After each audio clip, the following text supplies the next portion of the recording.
অবশেষে সব ধরনের জল্পনা কল্পনার অবসান ঘটিয়ে ইরানের বিরুদ্ধে চলমান যুদ্ধবিরতির মেয়াদ বাড়ানোর ঘোষণা দিয়েছেন মার্কিন প্রেসিডেন্ট ডোনাল্ড ট্রাম্প। সামাজিক মাধ্যম ট্রুথ সোশ্যালে তিনি জানান, ইরান সরকারের বিভাজনের কারণে এবং পাকিস্তানের সেনাপ্রধান ফিল্ড মার্শাল আসিম মনির ও প্রধানমন্ত্রী শাহবাজ শরীফের অনুরোধে এ সিদ্ধান্ত নেওয়া হয়েছে। তিনি একই সঙ্গে নির্দেশ দিয়েছেন নৌ অবরোধ অব্যাহত থাকবে এবং পরিস্থিতি অনুযায়ী যুদ্ধবিরতির মেয়াদ বাড়ানো হবে।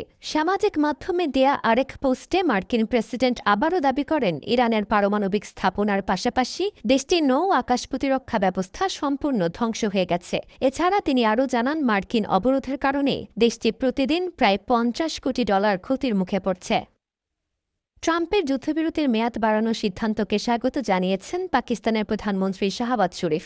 ট্রাম্পের এই সিদ্ধান্ত উত্তেজনা প্রশমনে এক গুরুত্বপূর্ণ পদক্ষেপ হিসেবে অভিহিত করেছেন জাতিসংঘের মহাসচিব আন্তোনিও গুতেরেস।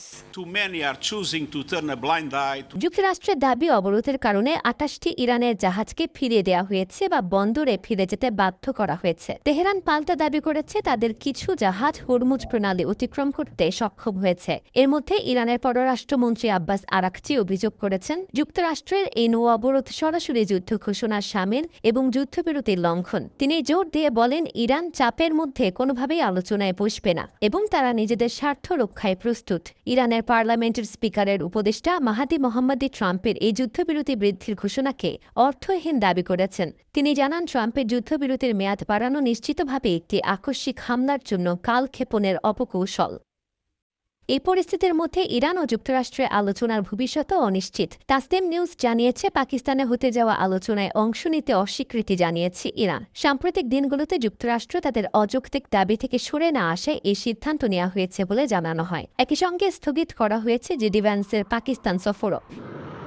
এর মধ্যে ইরানের রেভলিউশনারি গার্ডের আকাশ প্রতিরক্ষার প্রধান মাজেদ মুসাফি হুঁশিয়ারি দিয়েছেন, নতুন করে হামলা হলে উপসাগরীয় অঞ্চলের তেল অবকাঠামো সম্পূর্ণ ঘুরিয়ে দেওয়া হবে। তিনি বলেন, উপসাগরীয় দেশগুলো যদি যুক্তরাষ্ট্রকে ঘাঁটি ব্যবহার করতে দেয় তবে পুরো মধ্যপ্রাচ্যের তেল উৎপাদন ব্যবস্থা বিপর্যস্ত হয়ে যাবে। অন্যদিকে ইসরায়েলের প্রধানমন্ত্রী বিনিয়ামিন নেতানিয়াহু দাবি করেছেন, ইরানের বিরুদ্ধে যুদ্ধের মাধ্যমে তারা অশুভ শক্তির বিরুদ্ধে লড়াই করছে এবং যুক্তরাষ্ট্রের সঙ্গে যৌথভাবে তাদের আঞ্চলিক অবস্থান আরও শক্তিশালী হয়েছে।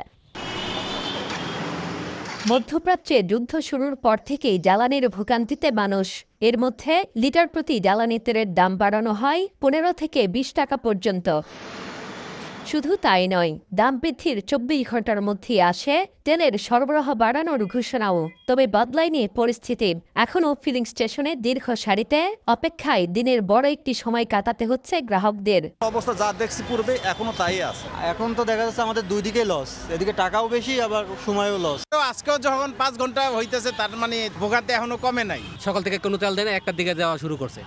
তেল যদি সরবরাহ থাকতো তাহলে সকাল থেকে দিল না কেন? স্বাভাবিকভাবে প্রতি বছরই কম বেশি বাড়ে জ্বালানি তেলের চাহিদা। তবে গত মাসখানিকের তথ্য পর্যালোচনায় দেখা যাচ্ছে, গত বছরের একই সময়ের গড় বিক্রির সঙ্গে মিল রেখে সরবরাহ করা হচ্ছে জ্বালানি তেল, যে কারণে বাড়তি চাহিদা মেটাতে হিমশিম খেতে হয় ফিলিং স্টেশনগুলোকে। 25 আর 26 এর মাঝখানে তো আপনার 20% গাড়ি বাড়ছে। এই গাড়িগুলোর তেলটা কে দিবে? যারা এই সিস্টেমটা করছেন তারা এগুলো চিন্তা করছেন। আমি মনে করি তাদের এই ভুল সিদ্ধান্তের কারণেই জনগণের ভোগান্তি হয়েছে। সবশেষ দৈনিক ডিজেল সরবরাহ নেমে আসে 11,000 মেট্রিক টনের ঘরে। এখন 10% বাড়িয়ে 13,000 মেট্রিক টন করার নির্দেশনা দিয়েছে বিপিসি। একই হারে বাড়বে পেট্রোল সরবরাহ।